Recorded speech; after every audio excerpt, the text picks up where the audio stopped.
If you can't see your bookmarks bar in Google Chrome, here's how you bring it back. Just make sure you're on a normal web page while testing this, as Chrome's new tab page can behave a little differently. There are a couple of ways to do this, so I'll quickly run through them. First, open Chrome and make sure you're on a live web page. Click the three dots in the top right corner, go to Bookmarks and Lists, and then click Show Bookmarks Bar. It should now just appear under the address bar. If you don't have that option, you can go to Settings, find Appearance, scroll down, and there's the same option here. Turn it off and on.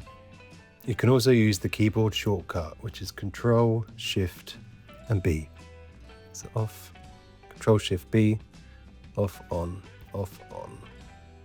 Now, as I was mentioning earlier, just be careful that you're not on a fresh new tab. I'm pressing the shortcut now, nothing's happening. Go back here. So just be mindful, and maybe the issue, if I go to Bookmarks and Lists, Show Bookmarks Bar, same thing. Doesn't do it. So just keep that in mind, if that could be the issue, that you're on a new tab that's not actually on a web page. I hope that helps.